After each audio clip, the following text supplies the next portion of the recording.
Buenas tardes, bienvenidos a un nuevo episodio de Inspiras el Podcast. Hoy tenemos el gusto, el honor, el privilegio de contar con Viridiana Álvarez. Viridiana, yo te voy a contar lo que no te había contado ahorita detrás de cámaras. Muchas veces cuando pensamos en Inspirar siempre pensamos en los jóvenes, en los niños. Pero yo estaba el martes, fuimos a hacer otro proyecto y de repente me escribe mi papá por WhatsApp. Oye, deberías entrevistar a Viridiana. Y digo, pues Viridiana viene el jueves. Y él todo emocionado y me empieza a contar toda tu biografía. Y digo, o sea, qué padre que él corre maratones, él tiene retos deportivos, pero a mí, digo, me emociona pues que también hay otras generaciones que también necesitan de repente un boost de inspiración. Y qué bueno que tú también lo seas para gente como mi papá que igual no va a llegar a la cima del Everest, pero igual va a ir un paso más en su carrera deportiva como hobby, pero que también le ayuda a mantenerse sano y a seguir avanzando en la vida. A mí me emociona todavía mucho más, ¿sabes? Creo que, se ha vuelto un regalo todavía más grande que cualquier cima. El que alguien me envíe un mensaje y me diga, empecé a correr porque vi tu historia, ¿no? Entonces se vuelve como ya una manera de trascender más allá de un récord o de un primer ascenso. Y me saludas a tu papá. Dile que todo se puede. No, igual él me dice, avísame cuando acaben para tomarme la foto. Entonces igual lo conoce. Pero esa es otra historia. A mí me encanta y lo veo como una película. Dime si fue así o no. Pero yo me imaginaba como que tiene un escritorio y ya empezando las carreras de 10 kilómetros, pero ya pensando en algo más en la cima. ¿Cómo empieza ese, digamos, renacer de tu carrera profesional como atleta de alto rendimiento? Empieza con iniciar en el deporte como tal, ya de manera más formal, a los 28 años. Y la verdad es que no tenía muy altas expectativas. Mi expectativa era cruzar la meta y sobrevivir 10 kilómetros, después medio maratón y me metí a los triatlones, hice medio Ironman. Entonces fue así como ir poco a poco abriendo puertas y dándome cuenta que aun cuando no era una persona atlética, porque todavía ni siquiera en un par de años iniciando en el deporte me sentía como una persona de alto rendimiento. Entonces, el hecho de encontrar un reto, una manera de retarme fuera de la oficina, ¿no? Estaba el reto profesional, pero ahora era en el reto deportivo, se convirtió de una manera también de generar comunidad, porque tenía mi grupo de bici de montaña, mi grupo de corredores, y una manera de tener muchísima gratificación en cosas tan sencillas, ¿no? Como es una carrera de 10 kilómetros. ¿Y por qué nace tu interés a los 28 de ya hacer deporte más regular? ¿Viste algún...? Es que de repente la terapia a veces más bien el deporte a veces es terapia o a veces es convivencia o a mí, yo digo que el deporte es el hábito de los hábitos porque siempre hay una nueva cima que escalar, una nueva pista que correr. ¿Cómo tú nace esta necesidad? ¿Era por el gusto o el reto o querías trabajar otra área de tu vida? Simplemente recuerdo que una amiga de la universidad me habla y me dice, oye, está esta carrera que cada año hacen ahí en mi ciudad y es así como tradicional. Y me dice, vamos a inscribirnos y entrenamos. Y claro que nuestros entrenamientos eran salirnos a caminar en la noche para platicar y correr así como un par de minutos, ¿no? Entonces, para mí el haber, primero, ponerme esa meta que pudo haber sido que fue mi primera y mi última, ¿no? Pero haber cruzado esa meta y sentir esa gratificación de que te pones un reto, superarlo y decir, ok, ¿qué más sigue, no? Entonces, creo que fue como una manera de conocerme en otro aspecto.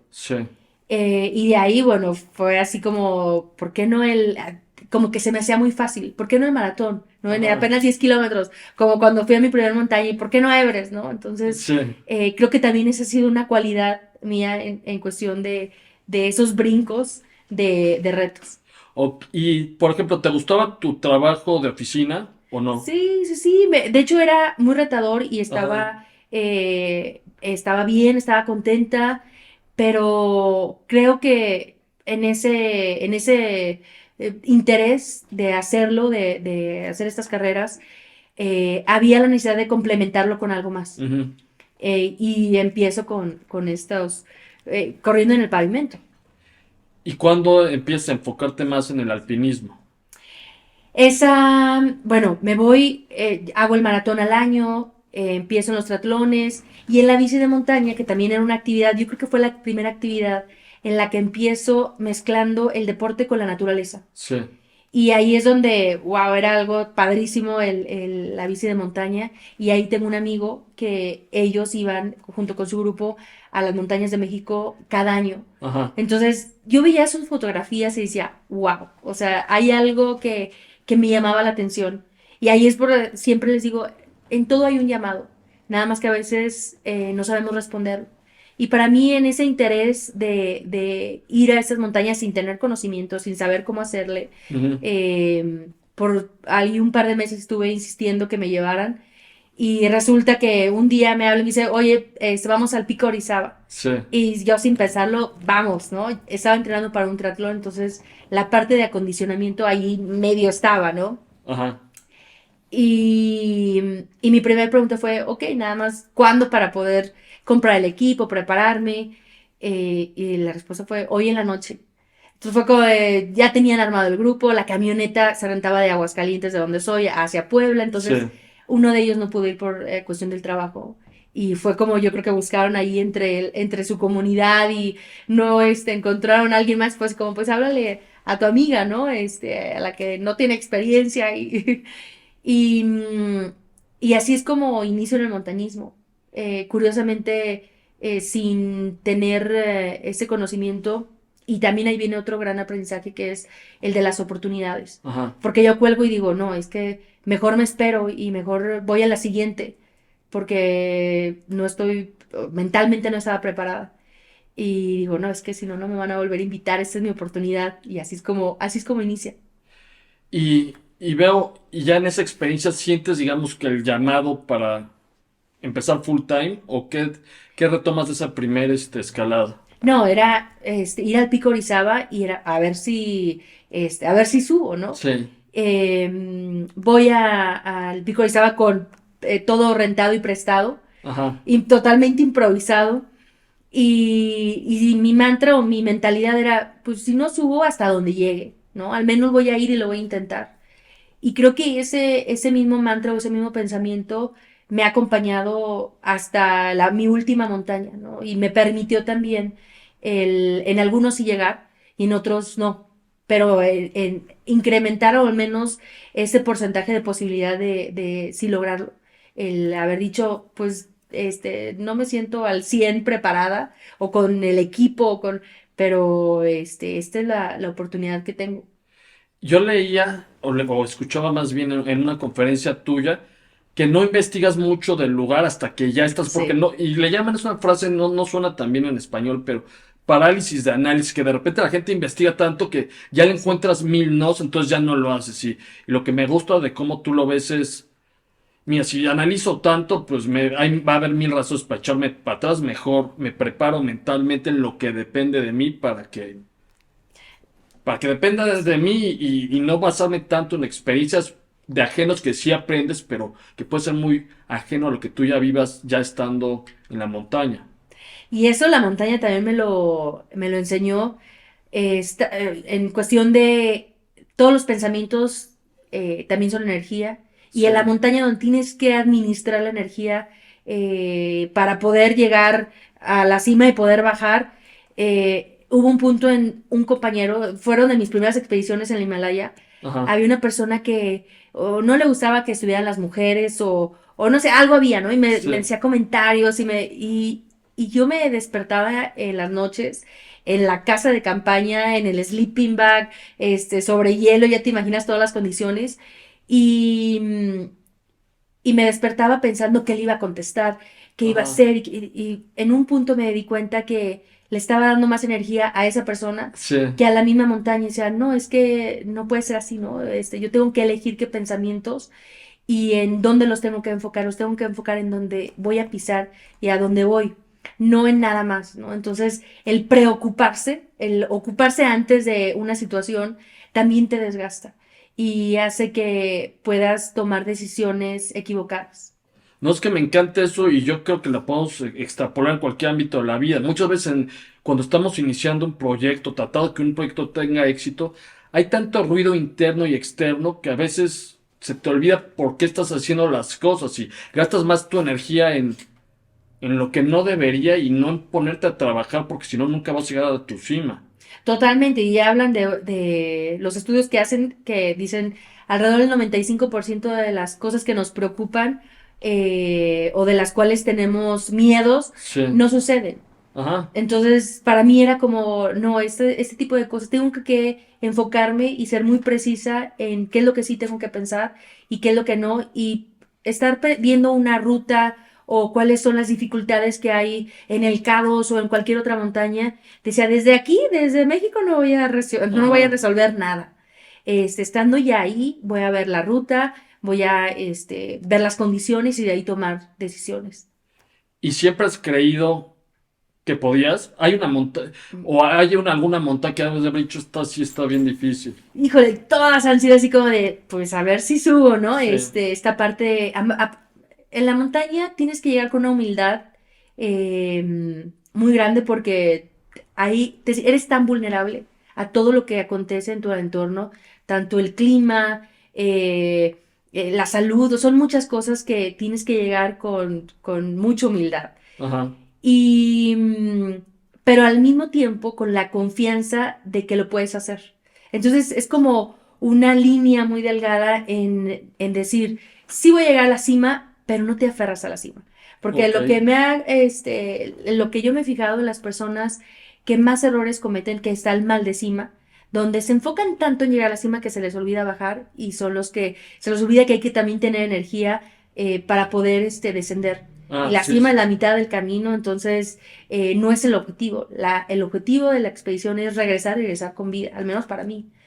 Entonces, toda esta parte, pues, de esa mentalidad y del enfoque que hay es importante, pero definitivamente en todas las montañas ha sido como, híjole, a ver si hay ventana de tiempo. La incertidumbre está presente todos los Sí. días. No, y me encanta eso lo de saber bajar, porque a mí me ha pasado en aspectos de la vida que tengo un objetivo bien claro, no siempre los logro, a veces, pero luego me siento como perro en el periférico porque ya no tengo nada que perseguir, o sea, como que un plan no sé si de regreso a la vida normal o de qué es lo que sigue, porque si no te vas a quedar en el momento y luego dices, ¿y ahora qué hago? Entonces sí, energía para subir, pero también energía para bajar y volver a planear el siguiente ascenso, la siguiente meta. Es un equilibrio, creo yo. El decir, sí tengo esta meta, pero tampoco te aferras a ella, porque estar, imagínate, pensando en la cima, es como para Everest o K2 me tardé 42 días. Sí, Entonces, todos los 42 días, todo el tiempo estar pensando en la cima, se volvería, pues no sano, ¿no? Se volvería tóxico. Pero también si no pienso en la cima, puedo ajá. perder el enfoque. Entonces, tener ese equilibrio de decir, por aquí voy, aquí es donde quiero llegar, pero sueltas ese resultado y te enfocas en cada paso, porque eso también es importante. Si tú estás viendo hacia la cima sin ver tus pasos, te puedes tropezar. Ajá. Entonces, es ser muy consciente de cada paso y apreciarlo y disfrutarlo. Kobe Bryant decía esta metáfora y la decía literal. Si te enfocas en subir el Monte Everest, no lo vas a lograr. Enfócate en paso, paso, paso y de la nada vas a estar en el Monte Everest. Digo, entonces sí fue literal, sí subiste al Monte Everest, pero sí, no es tanto si dices, ay, qué difícil va a ser el siguiente paso y no te comprometes a nada hasta el siguiente paso y hasta el siguiente paso y así te mantienes presente. Sí, y parte de estos aprendizajes o regalos que me ha dado la montaña, que yo siempre digo, la montaña es tan noble que cualquier persona que se acerque le va a enseñar algo. Y Ajá, te va a enseñar, misma montaña, diferentes personas, diferentes aprendizajes. sí, Y te va a enseñar lo que realmente necesitas aprender. Y, Y bueno, uno de los más apreciados para mí es esta parte de la apreciación. Sí. El decir una bocanada de aire que a lo mejor aquí en la ciudad, pues es algo que ya está dado por hecho. Y Ajá. allá en la falta de oxígeno, te recuerda la importancia, porque sin agua, sin comida puedes vivir varios días, pero sin aire no. Sí. Entonces, las pequeñas cosas y las realmente las que importan son las que en la montaña te pone y te muestra y te dice, aquí están y esto es lo que realmente importa, ¿no? Y en lugares tan peligrosos o tan riesgosos, la vida misma es el regalo más grande, o sea, más valioso que tenemos. No, qué padre. Y lo bueno sería poder tenerlo aquí y ahora y no siempre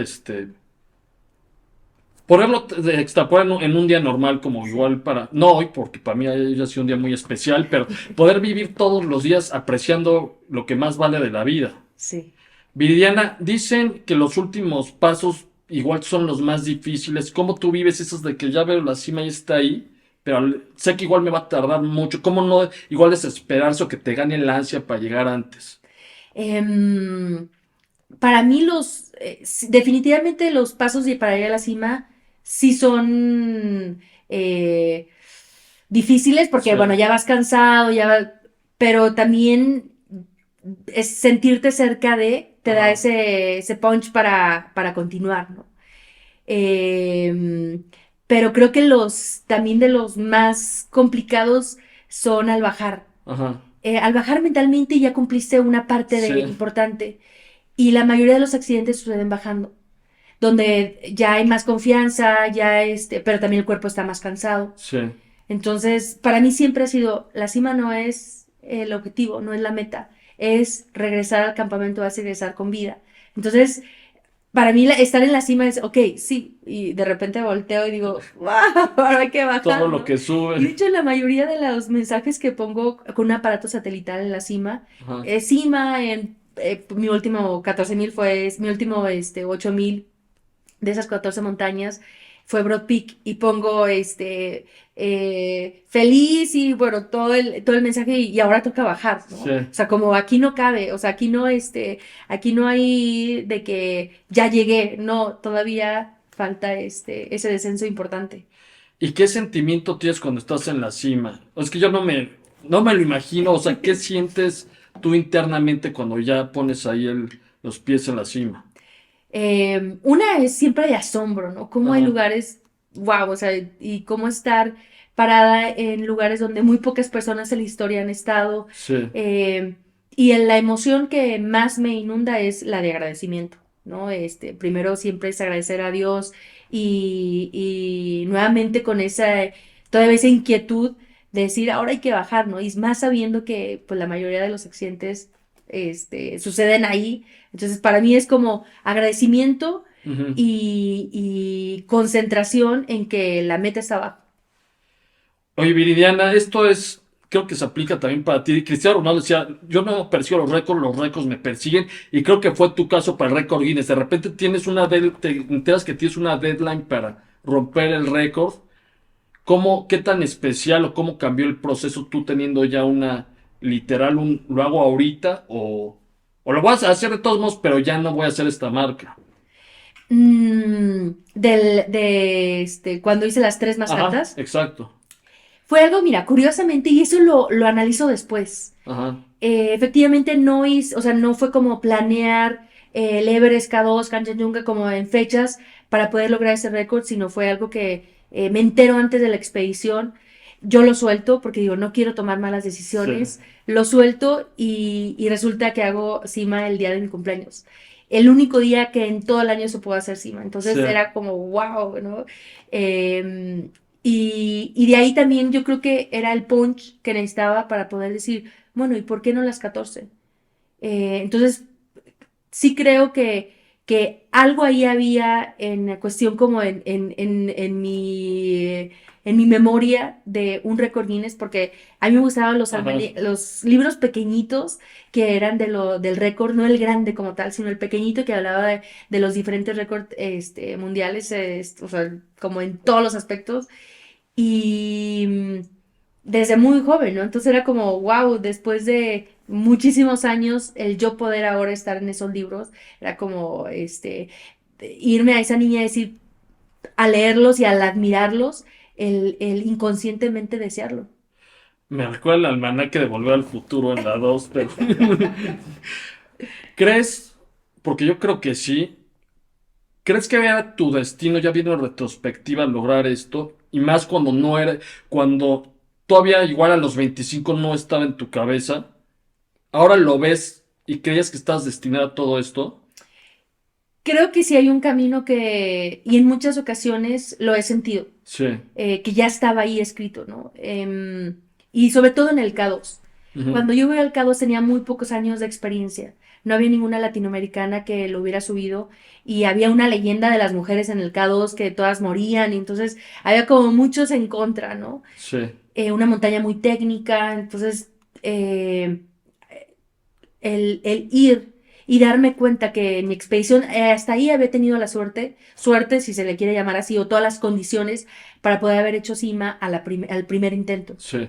Cuando voy al K2, mis compañeros, la Suiza era el cuarto intento, el húngaro era su tercero, el irlandés su tercero, y entonces yo decía, yo nada más vengo una vez y simplemente porque no puedo pagarlo dos veces, ¿no? Entonces era como de, yo esta subo porque subo. Ajá.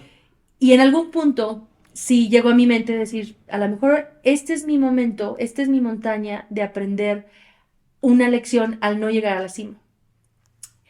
Cuando voy bajando de la cima, efectivamente digo, wow, logré hacer cima Sí. y decía, entonces mi lección no es no llegar a la cima. A lo mejor tengo más cosas que aprender, llegar a la cima y lidiar con ello, que el no llegar. Ujú. Entonces, ha sido como como este aprendizaje de muchas cosas que han sucedido y que creo que han sucedido porque tenían que suceder. Tanto fue que en la cima del K2 yo describo con ese mensaje que envío en cada cima con el aparato satelital, ese mensaje y pongo Dios, destino y pasión. Primer latinoamericana en la cima del Ajá. K2, ¿no? Entonces era como, de hecho es el único tatuaje que tengo Sí. que dice Dios, Dios, destino y pasión. Y es con una cuerda roja, Ujú. porque bajando de la cima me sucede un momento en donde me siento que no subo sola y que Sí. alguien me está acompañando y me está cuidando. Entonces, definitivamente sí siento que hay algo ahí que yo tenía que estar ahí. Sí, son señales bien claras, o sea, no es coincidencia de tantos días en el año que sea justo en tu cumpleaños. Sí, ¿no? Y era Sí. como, aparte, soltarlo, decía, sí, porque al principio, al inicio de la expedición, empiezo a algo que no me pasaba, pero que es a sobrepensar en el récord. Ajá. ¿Qué podía hacer diferente para poder llegar antes a la cima? ¿Y qué podía? Y digo, no me va a ganar esto, ¿no? Entonces decía, soltarlo y lo que me dije a mí fue, si es para mí, ahí va a estar. Y así fue. ¿Extrañas la montaña ya cuando regresas, digamos, entre comillas, a tu vida de civil? Sí hay una añoranza en decir Ajá. esos lugares tan con una vista increíble, pero de repente sí digo, son lugares tan peligrosos y con muchas inclemencias Sí. que al menos ahorita que tengo un par de días de regresar de Pakistán, de expedición y ha sido como pasar cosas muy, muy fuertes, creo que también he aprendido a decir, bueno, para tener esa emoción y ese sentimiento no necesito ir más hasta el otro lado del mundo, Ajá. Pakistán, Nepal, al Himalaya, al Karakorum, sino poder tener esa capacidad también de ir a un parque y poder apreciar y disfrutar de la naturaleza, ¿no? Ir a las montañas que tenemos aquí en México. Sí. Entonces, también ha sido como este balance de no siempre se puede estar en la montaña, cómo lo voy a compensar? No, qué bueno, o sea, traes a la montaña contigo. Viridiana, veo que haces mucho labor ahora por impulsar igual me equivoco, Líderes de Altura, tu Sí. fundación. Bien. Ahí cuéntanos un poquito más, porque yo siempre lo he dicho, o lo pienso así, creo que el deporte es el lenguaje universal, y creo que ni siquiera yo lo dije, lo dijo Nelson Mandela. Pero hay tantas cosas, casos que a mí me apasionan, pero creo que al abordarlo del deporte, es mucho más fácil entrar en la narrativa. ¿Qué tú buscas con Líderes de Altura? Líderes de Altura es una asociación que surge en el 2014 con otro nombre. Sí.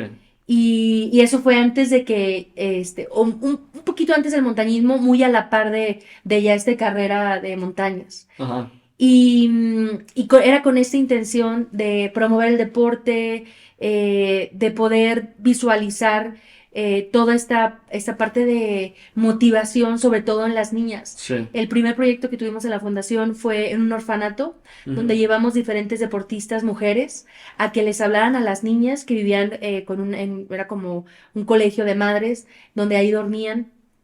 Entonces les llevamos a estas figuras del deporte que les compartieran un valor, ¿no? Les hablaban su historia y reforzaban la importancia del valor de la disciplina, perseverancia, porque el 100% de esas niñas, Sí. Tú les preguntabas qué es lo que quisieran ser y difícilmente era una profesión, que era de doctor, ¿por qué? Porque no conocían una mujer que tuviera alguna profesión. En su casa o la mamá se quedaba o en casa o era empleada doméstica o vendía cosas por de estos folletos y la verdad es que si no conoces algo que puedas aspirar, ¿cómo desearlo, no? ¿Cómo proponértelo si ni siquiera lo conoces? Sí. Entonces, llevarles este ejemplo fue como el inicio de la fundación y ahora estamos enfocados más en el tema de salud mental, que en Aguascalientes el suicidio es un tema muy alarmante. Los números son impresionantes a pesar de que Aguascalientes es uno de los estados más pequeños. Entonces, por ahí vamos, y bueno, a través de la promoción del deporte, Sí. el empoderamiento de las mujeres.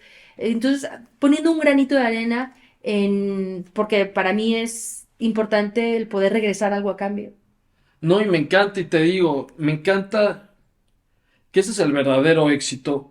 Personas como tú que han logrado lo imposible, no lo utilizan para jalarse más así, sino para agradecer y expandir. Y creo que ese es el verdadero éxito, inspirar a los demás con lo que hacemos. Igual, digo, yo nunca voy a hacer, bueno, igual no, me agarras motivado y algún día sí, pero yo de ver de tu ejemplo digo, es que eso es... Y me encanta estas niñas que ya tengan otra visión y que es posible, porque muchas veces faltan referentes femeninos que digan, yo admiro a Viridiana y si Viridiana pudo, pues yo también. Sí, totalmente. Sí, mi historia es eso. Siempre les digo, si yo pude empezar con estos logros en la montaña, empezando a los 30 años y Sí, siendo de una ciudad donde no hay montañas, sí, cualquiera puede ser o llegar tan alto como se lo proponga. Obviamente hay limitantes sí, que hay que considerar, pero creo que las limitantes más grandes nos las ponemos nosotros mismos y están en nuestra cabeza. Ni siquiera son físicas, ni siquiera son circunstanciales. Entonces, cuando me llega el récord Guinness al código postal de Aguascalientes, era ajá, como un récord Guinness llega acá de montañismo, ¿no? De sí. alpinismo, y decía, es que es muestra de que los sueños sí se cumplen, pero no se cumplen solos. No, se cumplen trabajando. Así es. ¿Qué viene Viridiana para ti, lo que queda del año y tus planes a futuro? Quiero completar las 7 cimas, Sí, que son las cimas más altas de cada continente. Llevo 4. Empecé con Aconcagua, que fue mi primer montaña fuera de México. Kilimanjaro, Elbrus en Rusia, mm, Everest en Asia. Llevo esas 4. Me falta que en enero voy hacia Antártida, sí, que es también así como a mí estos lugares se me hacen como de conquista, ¿no? sí, En ese espíritu aventurero y va a ser un gran sueño ir ahí. Y en mayo, que es la temporada, cada montaña son por temporadas, sí. es Denali o McKinley en Alaska Ujú. y me faltaría nada más Indonesia. Entonces voy por esas 3, esperando también hacer otro récord Guinness en conjunto con las 14 8000 y las 7 cimas. Entonces no hay mujer que lo haya hecho en la historia. Y estoy viendo en el tema de hombre-mujer, ¿no? Pero ese es como el reto. Más allá del récord, es pues esta emoción de planear, de Sí, sentir y de seguir demostrando que es posible llegar tan alto como quieras si te lo propones.